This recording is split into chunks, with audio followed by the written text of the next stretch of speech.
and thank you very much for joining Eskenzi PR's webinar on communication strategies for a successful IPO or exit. I'm Katie Finn, I'm Strategic Director at Eskenzi PR, and I'll be your chair for the panel today. For those of you not familiar with Eskenzi, we're a dedicated cybersecurity and technology PR agency with a presence in the UK, the US, France, and Germany. During the course of Eskenzi's 28-year history, we've supported over 35 companies through IPO or acquisition worth over 30 billion, which includes Imperva's listing, AlienVault's acquisition by AT&T, KnowBe4's 2021 NASDAQ debut, and its subsequent acquisition by Vista Equity. As a result, we've seen firsthand the huge impact that communications can have on companies' exit strategies, and that really prompted us to bring together this panel today. For cybersecurity and technology companies, as I'm sure most of you on the line would agree, an IPO or acquisition is frequently seen as the milestone to work towards. Exits themselves take years of planning and momentum building, and as companies look to grow and scale, developing that communications plan that supports your growth ambitions is paramount. And much like the plans for IPO themselves, is something that should be started years in advance of an exit.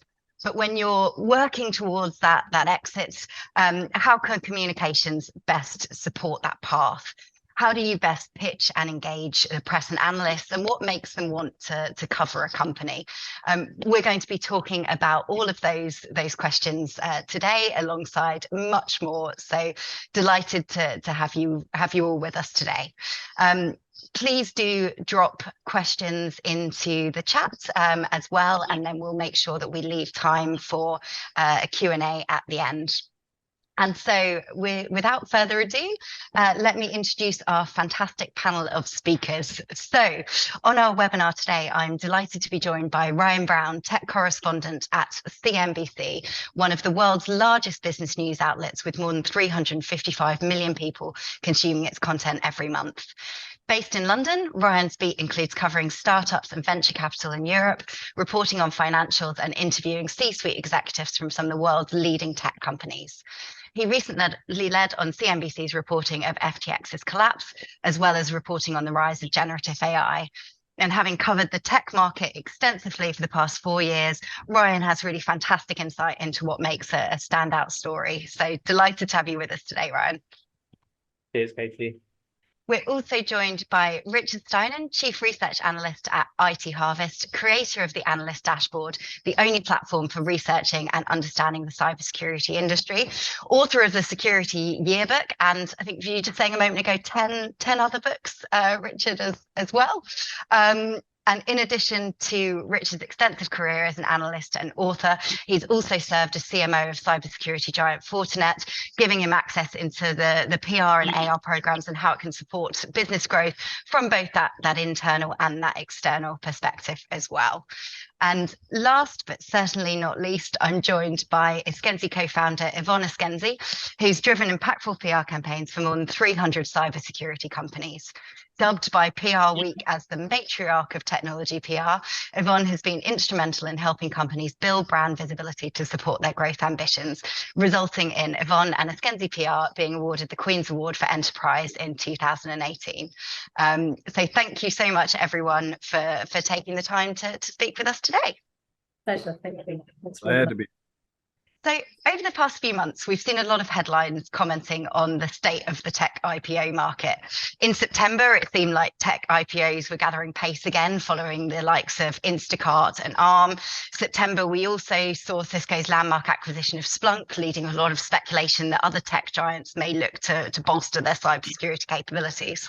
But in recent weeks, we've seen a slightly damper outlook on both the market and IPOs. Richard, from your perspective, is it all doom and gloom, or do you think we'll start to see tech and cybersecurity IPOs and investment pick up again in the coming months?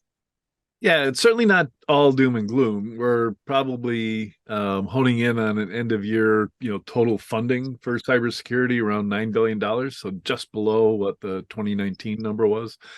So still, phenomenal compared to the previous 25 years of the industry. So I'm as always optimistic. I mean, that's probably why I'm not a great investor in stocks myself, because I always think it can only go up.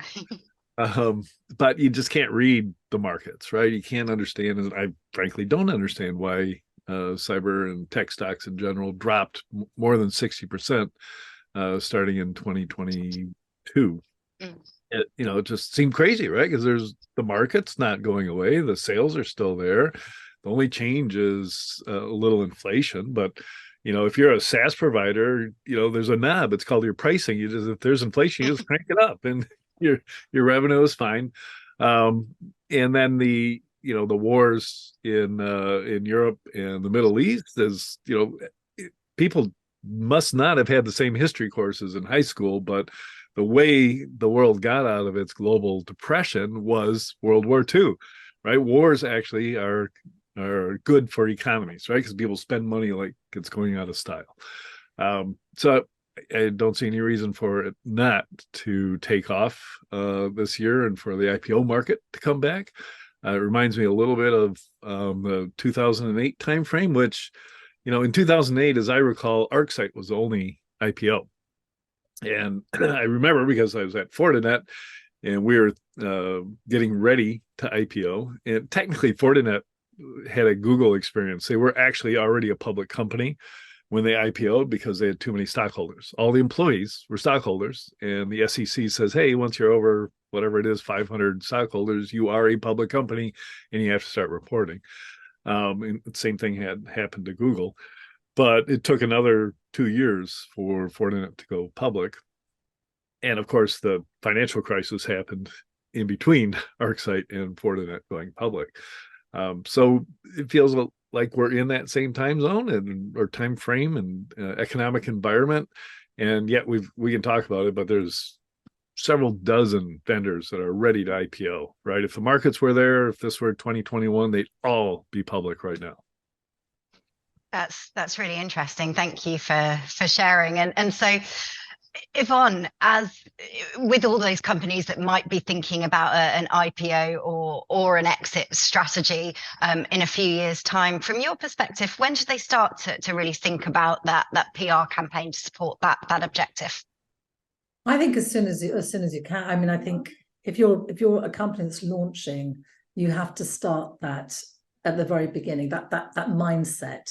So I think all the companies I've ever dealt with, I say to them confidentially right at the very beginning, so what is your vision? Where do you want to go? And I still do that all with the little small companies, all the startups that we mentor here at Eskenzi. And I always say to them, what is your vision? Where do you want to go? Do you want to have an IPO? Do you want to be acquired? When do you want to be acquired? That's got to be the first thing you think of. How are you going to mold that company? What do you want it to look like in 5 years' time and 10 years' time? And it will take probably kind of 10 years to get to the point you want to be, really, from the beginning. Would you agree with me, Richard? It's a good kind of 10-year journey. Yeah, I think, during the hot bubbly times, it's 7 years, but typically 10-year journey, because you're going to live through a couple of recessions, and if timing is wrong, it's going to extend the amount of time it takes. But don't forget, when Checkpoint was formed, their first year they did $6 million, second year they did $34 million, and in the third year they went public. And of course, that was the dot-com bubble, right? And things were just moving fast back then. And I don't know if we'll ever see a frothy time like that, but I think 7 years is good. Yeah. And so, Yvonne, in your experience, how has PR helped companies to successfully exit? Well, it builds them up. I mean, it gets people to believe in you, doesn't it? It's sort of you're building, you're creating your messaging, you're kind of creating the visibility out there in the market.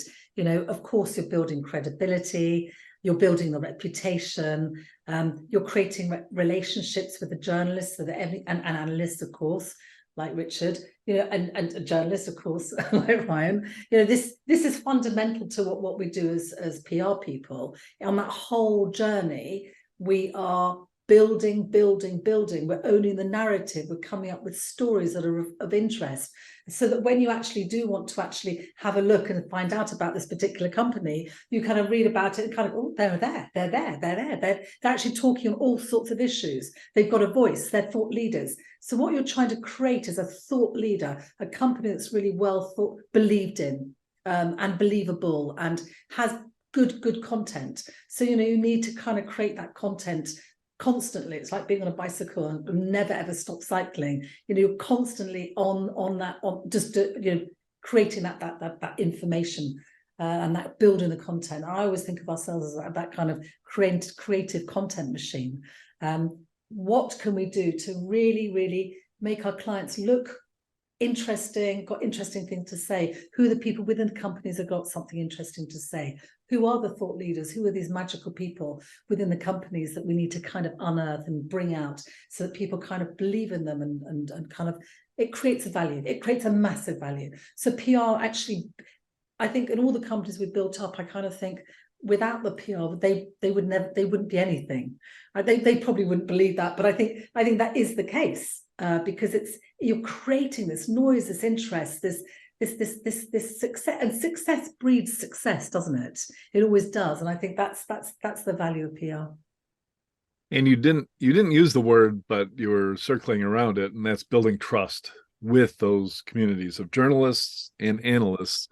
Because if you once go out there and just say something that's blatantly wrong, it takes years to get over it for the analysts. Like, we will never forgive a company for lying to the public, right? If all of a sudden we discovered Wiz actually didn't have 100 million ARR, that would ruin their reputation and I don't know if they could go public.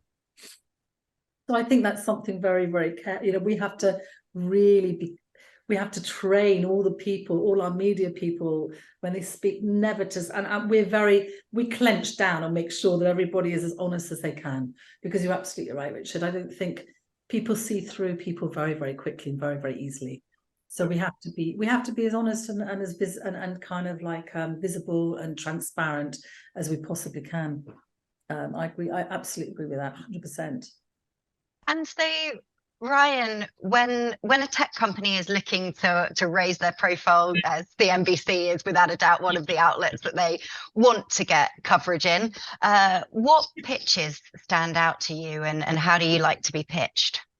Yeah, so I mean, really, it's, and to Yvonne's point, actually, quite helpful that you mentioned, Yvonne. It's not just kind of IPOs and exits and other sort of business related issues that we look for. So sometimes I think cybersecurity is probably one of those most relevant sectors to the world today.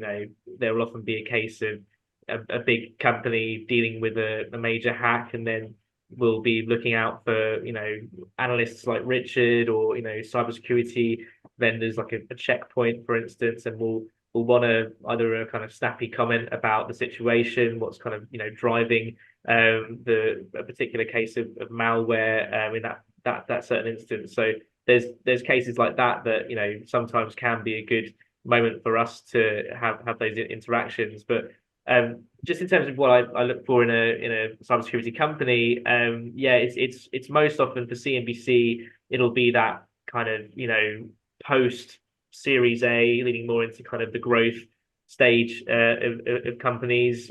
We do have a bit of a kind of a baseline that we tend to follow when it comes to the level of company that we do cover.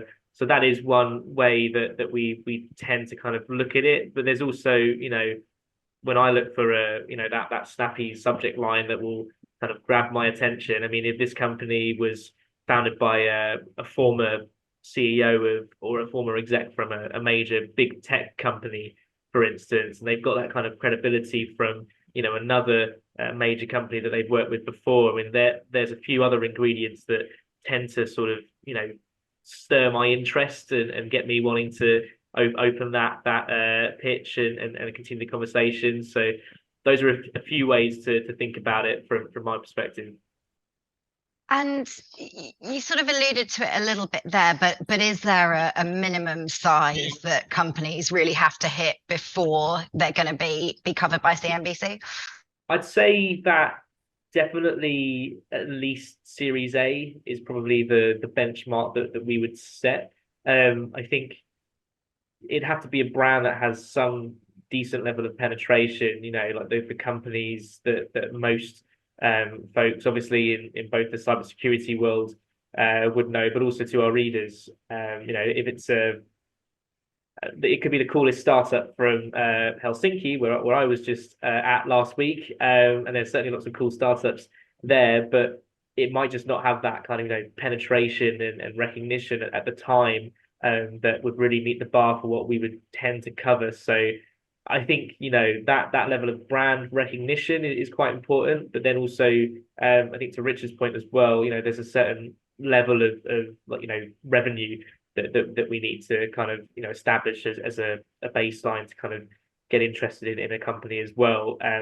But obviously conversations can start much earlier than you do get to that 100 million ARR level as well. And I think the earlier we get acquainted with a company, the better, because obviously when it comes to exit and IPO, it's not the first thing that companies are thinking about when they're scrambling just to figure out their business model to begin with. So yeah, long story short, kind of that brand recognition piece is pretty important, and the revenue amount that they managed to bag as well is pretty substantial.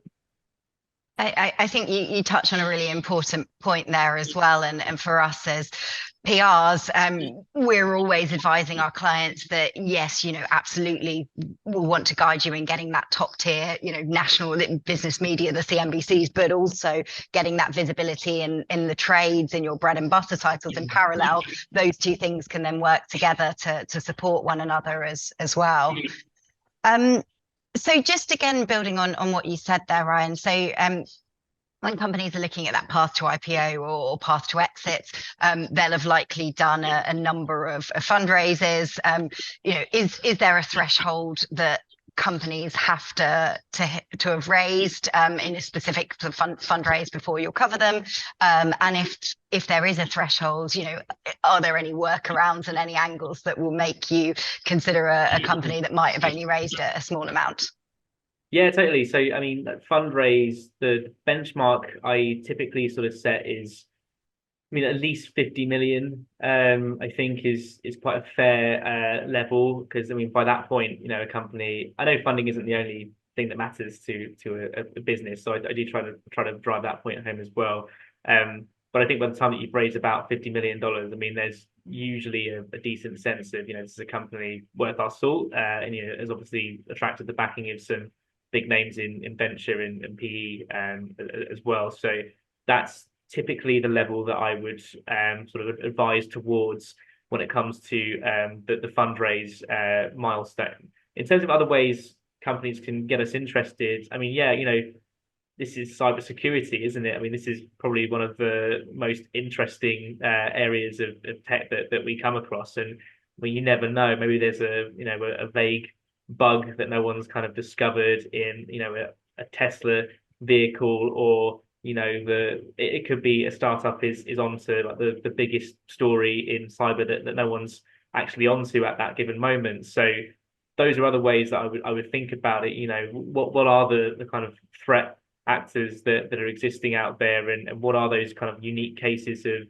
cyber threats that we're not onto in the kind of the general news flow that's out there. So I think those are the latter is an important thing to think about. What are the under the radar cyber threats that are on the loose that most publications aren't currently attuned to. I think that's quite interesting though, because it's what you just now said, Ryan, that it doesn't, you don't need to talk about the money, the side, kind of how much money you've raised, how big it is, whether you want to IPO. That's not the story at all, really, is it? It's when you're talking about, if you've got you don't have to be that big to identify a really damn good cyber threat. We've got many companies that you guys have followed, or journalists have actually kind of covered, because they've unearthed something really cool. Yeah.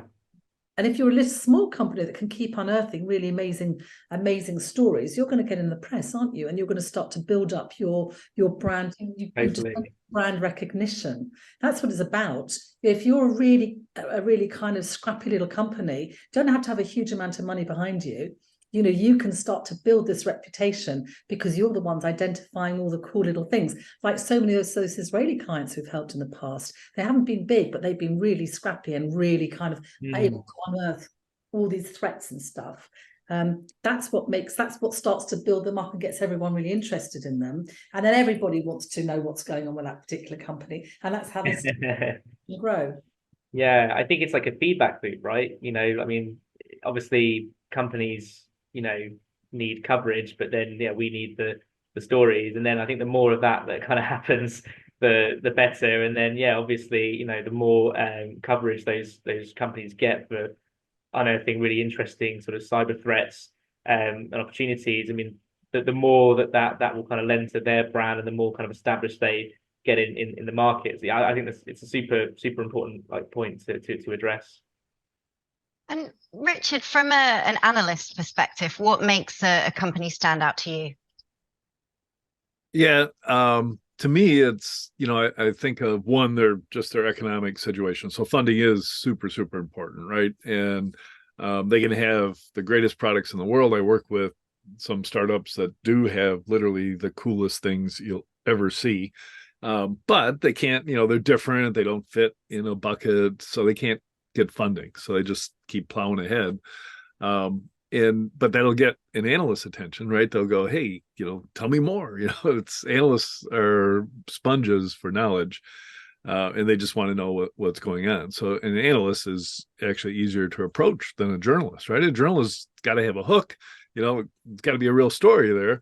And analysts will talk to you just because you've got a new approach to a problem.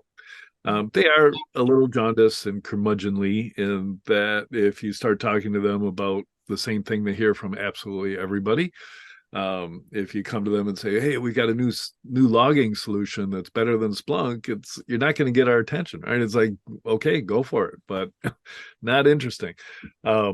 So yeah, that's kind of how analysts approach it. But I do want to say, you know, by the time the company's ready to exit, right, either get acquired in a positive sense, right? There's plenty of acquisitions that are failures for the investors and the employees and the customers.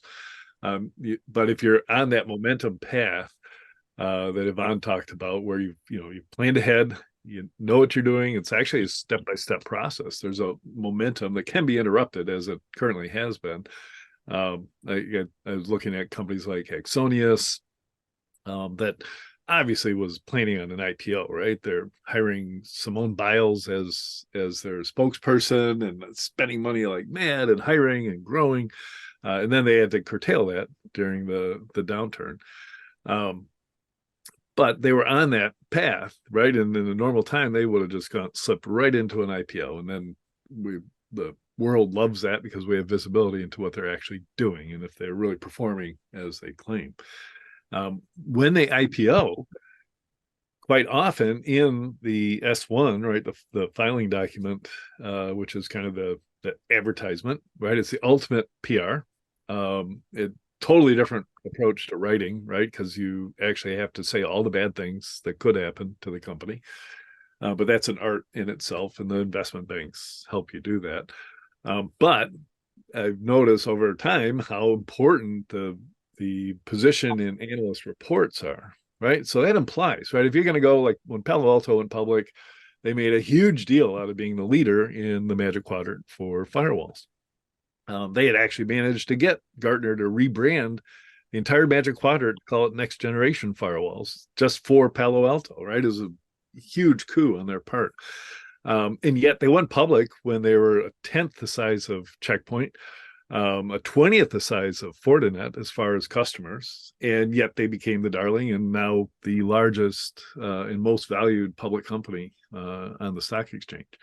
So super, as you follow that path and that momentum, you're building on the successes that you've achieved. Obviously you've spent 5 or 6 years talking to analysts, getting them to understand what you do, maybe creating Magic Quadrant just for you. Now you're the leader in it. The market's like that, and you go to the public markets. My goodness, it's hard work. It, Well, it's hard work talking to you analysts for 6 years. yeah, really hard work. There's personalities involved. Yeah, they can be capricious, right? They just might not like you. Yeah, it's a lot of time and effort and stuff that goes on behind the scenes that no one ever knows about when you're talking to the analysts. Carving the stories, making sure that each analyst gets you, knowing the personality of each analyst, kind of winning over those analysts. There's so much work that goes into it. It comes down to personalities a lot of the time as well, don't you think, though? It's building proper building those relationships. I think about those times, Richard, that we've sat together at the IT Security Analyst and CISO Forum that we do in London every year. We've been doing that for sort of 18 years. And actually I get all the bits and pieces I really need to know. All the lowdown, all the gossip comes from sitting down with all of those analysts the night before the event actually happens, because you all know what the hell's going on. It's like, really? Is that going to happen? Are they going to be bought? It's unbelievable. And I think that's when it all happens, isn't it? It's actually talking to the people behind the scenes, getting to know people. That's where the hard work really gets done, I think. Yeah, that's the importance of your PR, AR firms, right? They've got people with those relationships already, or can build them and have the personalities to build them. And they actually become the point person in the relationship between the company and the analyst firms, more so than the CEO, founder, technical expert, because the analyst relations person, the PR person, can sidestep any difficulties the analyst might have with the company, right? It's because it's a personal relationship. I assume that's how good salespeople operate as well. And just coming back to what you were saying earlier, Richard, about Gartner, we see a lot of the time when we're speaking to companies about analyst relations, and they say, look, I've got a commercial relationship with Gartner, I've got a commercial relationship with Forrester, I'm doing analyst relations. What role do the slightly more specialist and smaller analyst houses have to play in supporting companies on that growth journey? Yeah, I treat them as a step along the way.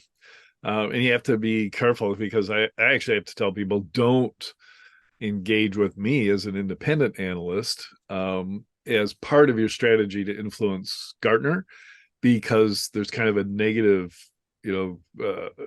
pushback. It's like, I'm former Gartner, and if Steven says something, the Gartner analyst just is going to take the opposite tact. So don't do that.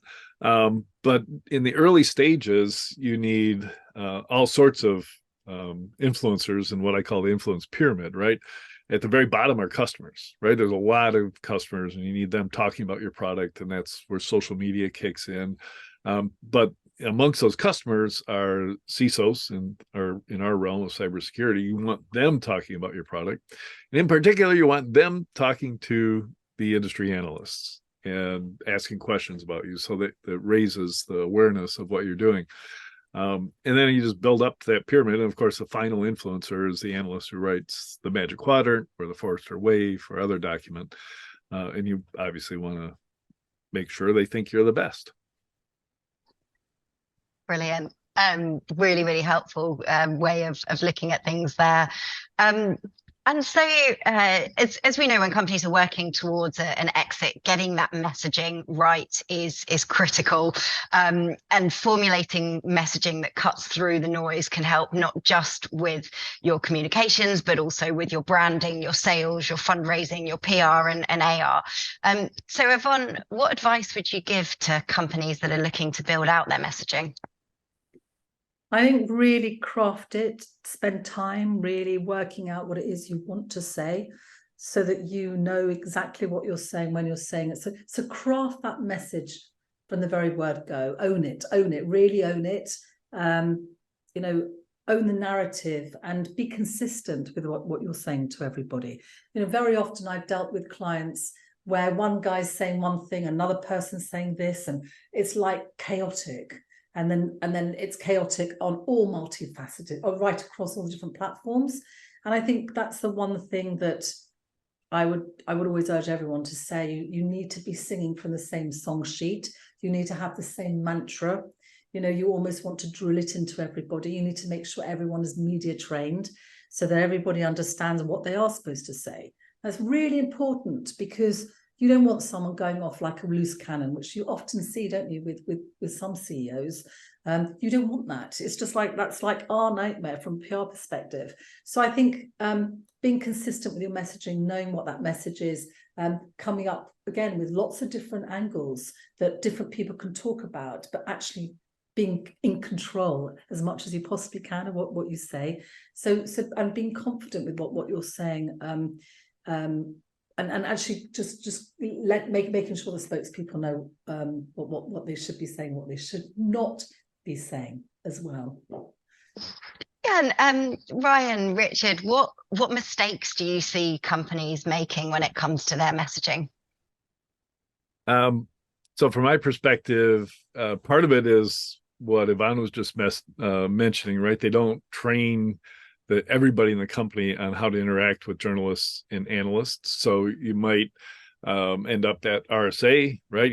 The PR firm has a meeting between the customer and the analyst, and it all goes well, and they deliver their message that they've honed carefully. And then that night, the analyst is sitting at the bar with the head of sales, who starts lecturing them on how stupid they are and how wrong they are. Yeah. And that's disaster, right? You have to train everybody that you just don't do that, and be very careful when you open your mouth in front of a journalist, because if you have something interesting to say, it may very well end up on the news. I've got plenty of my own experiences messing that up. Yeah, I can't help but lean towards the actually CEOs should say everything that they're not supposed to say in conversations with journalists. But no, obviously, I think at a very minimum, yeah, like you just being on the right page is super important. I come across so many kind of stories, just not cybersecurity just related, but kind of generally, where the messaging is all over the place. This year's been a very bad year for layoffs, for instance, in the tech industry. And I've had so many interactions with, former employees who have had to, who have been forced to leave companies. And the messaging I get from them about how things have been handled is very, very different to the messaging that I get from, the PR folks at some of those companies. And then even the CEO who I interview, face to face about some of those instances. So I think just getting people on the same page, when it comes to certain stories is important. For us, I think a really big thing is, we want to be, accurate. We want to have the right information when we're communicating stories of that nature. So yeah, it's super important to make sure that's the case. The other thing I would say, mistakes wise, is I think with kind of reporting and covering cybersecurity, feel for the journalists a little bit. We know the subject. We know different types of malware, different threat vectors, all kinds of terms that we've ingrained into our noggins over the years, which is obviously helpful. But there will sometimes be a press release that hits my inbox which just has absolute gobbledygook, and I have no idea where to start with some of the language that's being put out of there. So I think even just kind of having a basic understanding of comms strategy and how to kind of target journalists effectively is quite important as well. Don't front load your pitch with all the different acronyms of whatever threat actor you're talking about. Sometimes it's quite helpful, but I think maybe North Korean hackers are going after vital infrastructure is a bit more catchy than APT 2876 and so on. I think those are a few kind of like tips and tricks I'd want to lend. I think it'd be valuable to tell the story of my interaction with a journalist who Yvonne. So this was back, I was the spokesperson for WebRoot software, right? So they did anti-spyware back then. And so I created working with our PR firm in the US, I created a report and a press release that calculated the lost productivity thanks to all this adware and spyware that was on people's computers back then. And just before my flight to a press tour in the UK, the UK PR team said, "Hey, could you localize this for us? How much productivity is lost in the UK?" So I looked up the cost, the hourly pay expected in the UK, and I came up with a number. So then we meet with a journalist, Rick Turner, who was a phenomenal journalist, man. He reminded me of working with Columbo, right? So he just drilled in. He was questioning my numbers, and he just drilled in and kept asking the same question until, he wanted to know where these numbers came from. How did I derive these numbers? And then finally I said, well, I just, on the back of an envelope, I just calculated it. I showed him the calculation. Within 90 minutes of leaving his office, front page on whatever news outlet he was Webroot executive uses back of the envelope calculations. It was, oh man, that hurt. Oh, you're friends with Rick now, though. That's the most important thing. Yeah, of course. He crossed over to be an analyst himself. He's an analyst himself, a very good one as well. And just coming back to the idea of what you shouldn't disclose when it comes to an IPO. If a company is working towards an IPO and they've got a quite tight timeline that they're working towards, Ryan, do you think they should tell journalists the timescale that they're working towards? I lean towards yes. Just on a personal and editorial level, I think it's quite helpful. Sometimes it is the news if a company does say they're hitting 2024 as the timeline that they want to go public. So I think it's a really valuable piece of information. The one thing I would kind of guide is just be mindful of the fact that timelines can change. So I think some companies I've interviewed about IPO prospects have said definitely 2023 is the year that we were going to go public, and I mean clearly things changed, and the IPO window that people thought was coming wasn't exactly the right one. So just something to be mindful of is obviously market pressures, how they kind of interact with that particular strategy are always going to be at play. But I think definitely as a kind of a basis for just kind of transparency, it's super important to get those conversations happening sooner than later. Even just being honest about, is an IPO actually on the trajectory at all? Some companies are very honest about the fact that it's just not in the kind of foreseeable because right now is not the right time, and that's totally understandable. It's not a great time to go out and go public at the moment, but I do think it is right to kind of consider disclosing that. Even just for planning purposes, sometimes it's quite helpful because then we know what's kind of coming up, we know what to sort of look out for, and then we can kind of hunt for the financials and all the other kind of bits and bobs that we'll want to dive into when it comes to that stage, and a company will go public.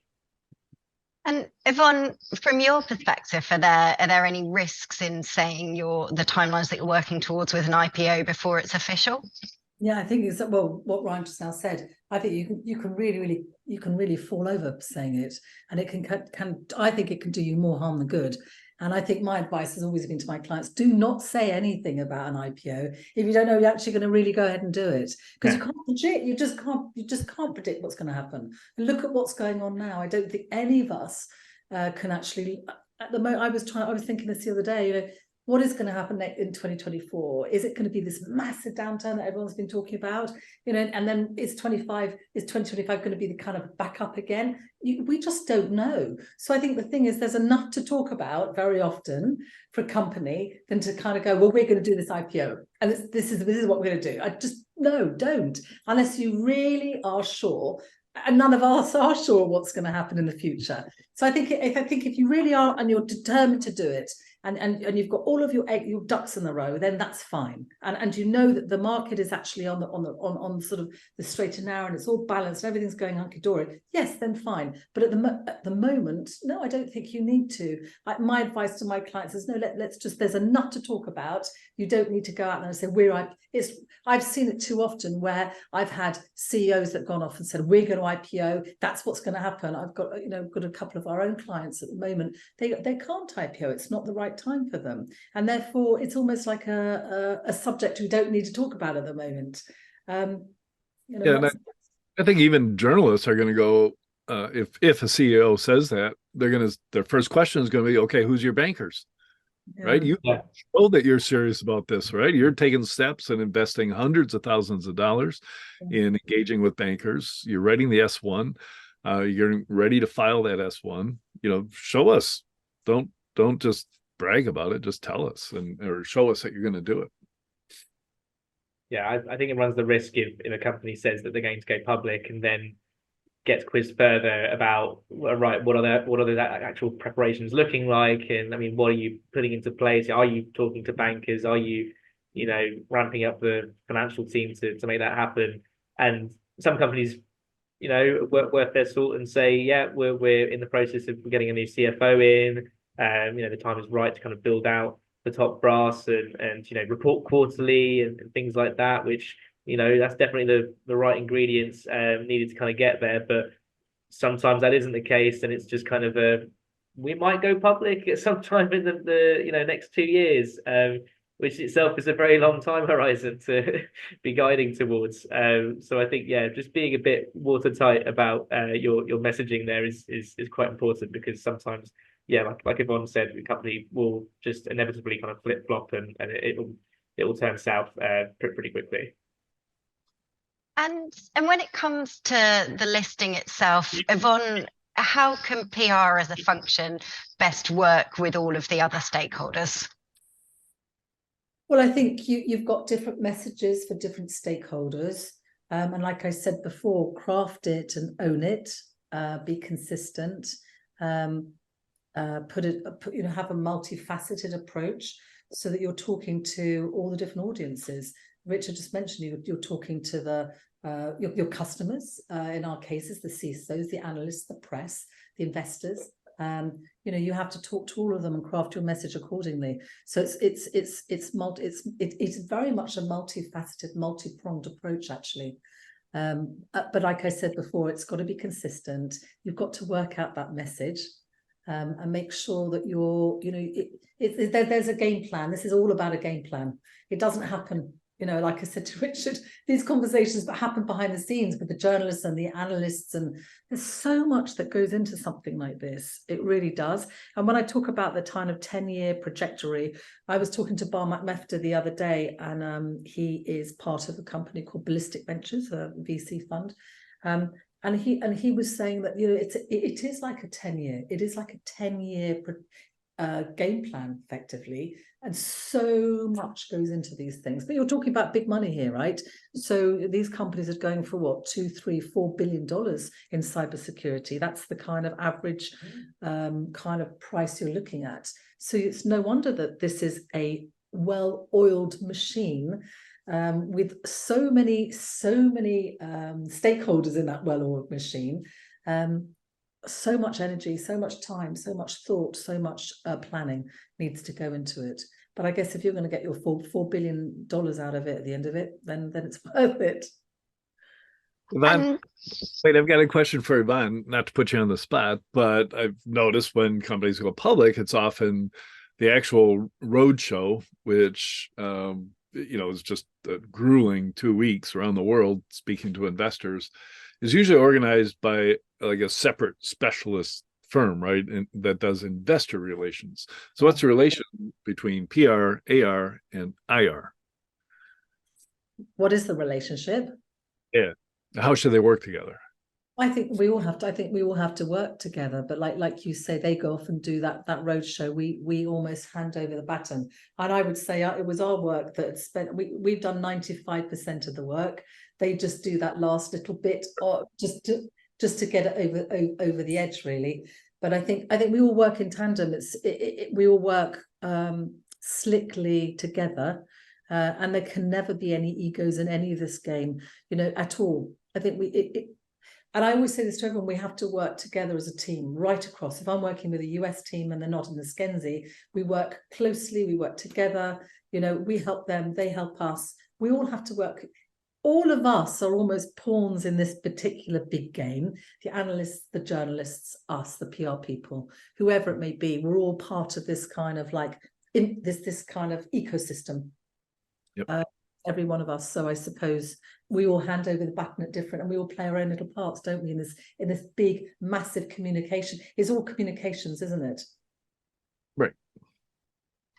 And just before we open the floor to questions, what's your top piece of advice for companies building a communication strategy with an exit in mind? Perhaps Richard, do you want to take that one first? Yeah, as Yvonne was talking, I had this image, the planning phase, which starts right at the beginning. And I'm thinking of a high jumper, getting ready for making that jump, right? You can see she's planning each step along the way and then starts to execute, right? And the IPO is when she clears the bar. And I think that's the key, is knowing those steps, knowing that there's momentum at play here, and you have to have the right momentum to get up and over that bar. If things happen, you should have alternative plans as well. It's like, oh, I'm not going to make it. I'm going to turn off to the left and wait, as I can think of a couple companies doing that right now.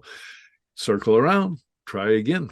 And just, so I think strongly about momentum, right? You can't, do it just because you had a lucky quarter. You can't go file for an IPO, right? You have to consistent quarter over quarter. And Ryan, your top piece of advice? Yeah, I think just kind of being open and just kind of trying to be as communicative as possible about what the plans are. It's like my best bit of advice. Yeah, and to Richard's point as well, it just be mindful of what are the right recipes. It isn't just kind of like a one and done moment. And I think a lot of companies that I've reported on who've gone public after the big kind of splash, you don't hear a lot from them after that moment. Things are a lot more public, and that stage they obviously have like much bigger fish to fry in terms of the public markets and the quarterly reporting. But I think just remembering and keeping that communication going as well, after the IPO has happened is pretty important as well, because it's not the end of the journey by any stretch. It's the start for many companies. Yeah, I think that's so important. And one of the things that we'll always tell our clients is just that importance of consistency, of maintaining that regular drumbeat of coverage and contact, so that people can follow you on your trajectory, not just pre-IPO, but also post-IPO as well. And so Yvonne, your one piece of advice. I think actually looking at the cybersecurity companies, I was just musing on what Richard and Ryan said. Looking at some of the most successful companies that I've worked with, those guys knew what they were doing from the very, very beginning. These were cybersecurity companies that set up with one intention, and that was to become the best cybersecurity company in that space. They got the teams around them, the best teams they possibly could, and the Americans are brilliant at doing this. They take all the people they've worked with in the past, and they gather them around them. They know exactly the formula, and it seems like there is this formula that they put in place, and they know what it is. And every one of the guys I've dealt with have done successful, really, really successful IPOs. And I'm thinking about people like Stu Showerman, who runs Nova4. Absolutely brilliant. That guy knew exactly where he was going, what he was doing, and and he just had this laser provision, this laser kind of focus. And now I think about it, I never really thought about it before. Each one of the guys I've dealt with knew exactly what they were doing from the very beginning. and they had that formula in place. They got all the right professionals around them. You know, they got the right PR agencies that done it before. Like, you know, I've done this with lots of these teams before, and I think, as Richard would have done as well. You know, they know, don't they, Richard, where they're going and who they're going with. They get in there, they get in the car. It is exactly like Your Honour, and they go for it. And they are not, they are blinkered. They know what it's about, and they just stay on that trajectory. So it's the focus. You talk to them over years and years, and they have the same message years later. They're still on the same path. It's amazing to see in action. Yeah. And that actually leads on really nicely to a question that we had in the chat. So saying, Yvonne, totally agree with you in terms of really building out and crafting narratives that's consistent across spokespeople. In terms of executing that across a business, do you feel messaging houses and matrices work best, or would you suggest another tactic to ensure consistency? From a messaging point of view, yes, absolutely. I think you come up with the right messaging, and you come up with your matrix from the very beginning. You stick to it. It may change along the way, but 100% you messaging. So we've said that from the get go, haven't we? Here in this conversation, but you own the narrative. Don't let anybody else own that narrative for you. So don't let the journalists own it. Don't let the analysts own it. You own that narrative. You carve it. You know, you're in charge of your own voice. That's key to the whole thing, I think.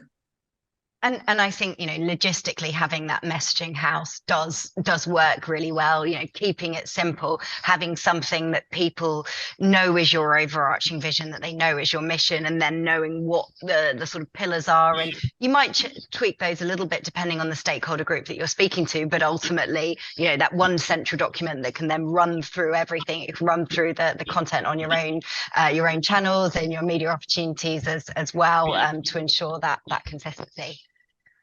So another question, so are there any journalists or analysts apart from your good selves, Ryan and Richard, who would be really key to follow from an IPO perspective? Ooh. Yeah, there are. It's hard to think of them because they've got such a long history, right? I think of people who are retired now. Walt Mossberg, right? He would have been the person. Make sure he covers you. And yeah, and he's retired, or maybe he's not here anymore. I hate to say, I've lost track.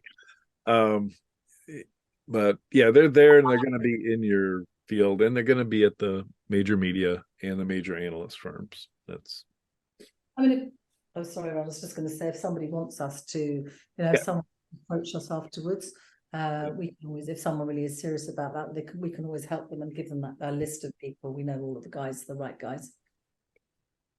And I think, you know, there's going to be different publications, so the sort of nationals that will have that very specific financial focus. So, you know, alongside the CNBCs, you know, the likes of the Financial Times, Bloomberg, Reuters, those guys that will also span both the European and the US markets as well, so can give you that global reach.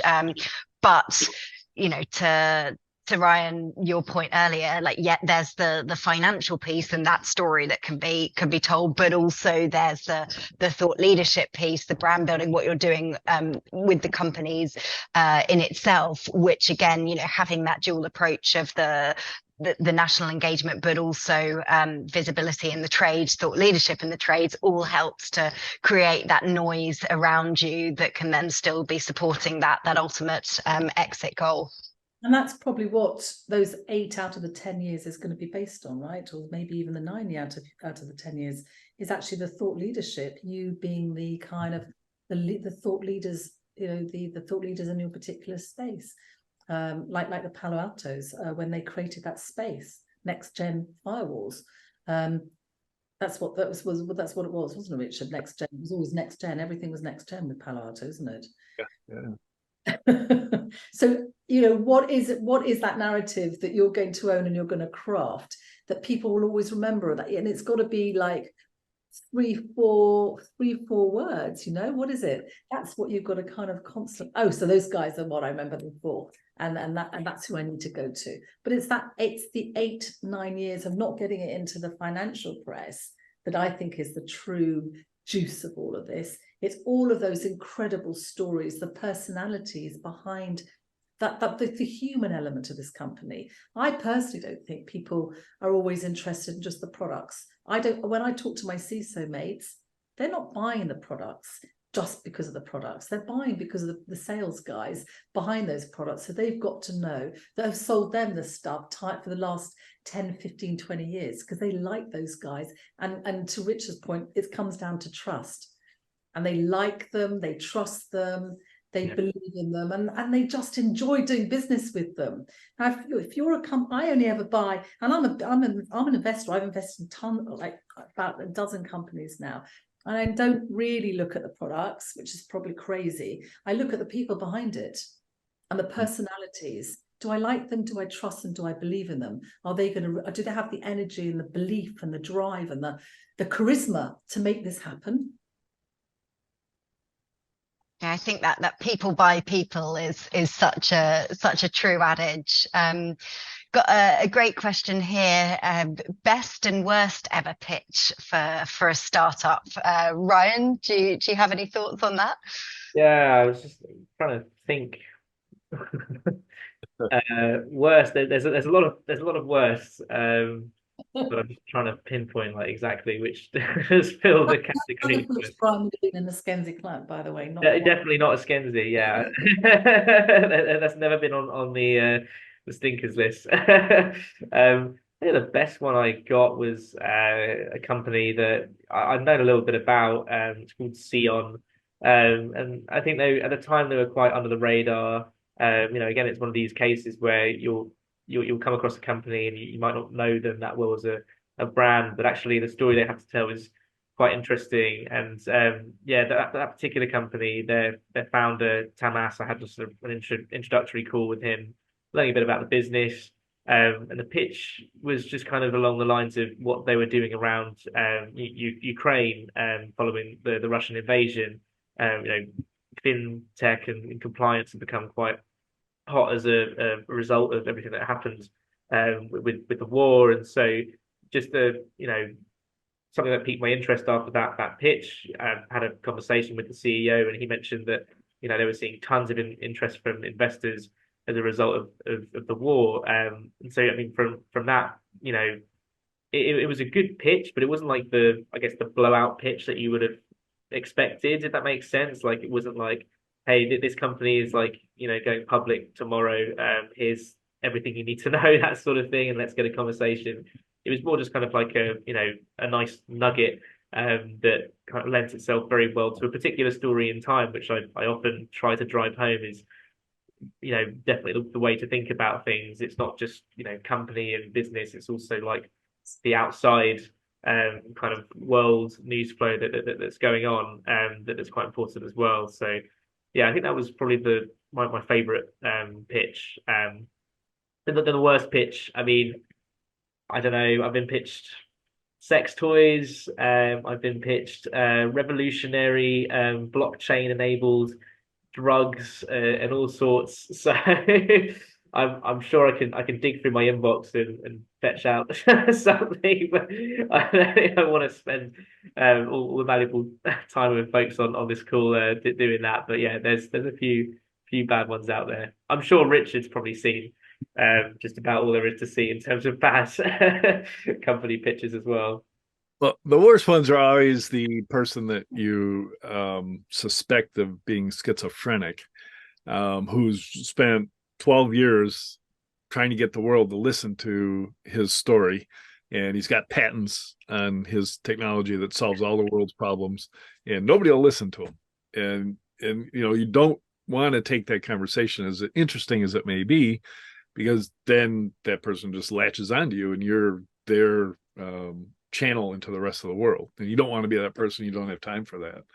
And pitches, I'm pretty open, right? It's like, I'll talk to anybody. So I don't care if you say you're the leading AI, ML, whatever blah, blah, because I want to talk to you to find out what you really, really do. And I can only do that through talking to you because, your PR marketing people just don't understand how to get to an analyst. So but I can think of the really, really good briefings I've had. And most often they are without slides. They're the founder or, a really good marketing person I've worked with for decades. And they just hop on the phone and spell it out for me. And they're usually really good at delivering the message, right? And you get it right away and you want to learn more. And you've associated this new thing with somebody that you've known forever. And it just sticks in your head. I'd say don't use words you just now said, Richard. Leading AI, just don't say the world's only the best. I don't know, what are the other awful things that people say? I always try not to, kind of, I hate that. I hate all of those because it's not, how can you be the best, the only, the leading? Or holistic. Never say holistic. Never. Yeah, I agree. I think too often companies will try to make it seem like they are just the cream of the crop in their particular field. And obviously you want to do that, but I think by saying leading, you kind of have to back that up somehow. So, if that really is the case, then show us the numbers that kind of indicate that you're leading. If you're the biggest, cybersecurity AI firm, I mean, what's that benchmarked against? Is that like just the UK market, or is it kind of across Europe? Like, what is the benchmark that you use to define that? Because otherwise you're just saying you're leading and you're not actually kind of like backing it up with any data or real, kind of like things that are underpinning that. So I think then that takes us to time. So thank you so much, Richard, Ryan, and Yvonne, and thank you to everyone joining in as well. It's been a really interesting discussion, and we'll be producing a white paper on the topic as well, which we'll share with everyone who joined the line as well. So thank you so much.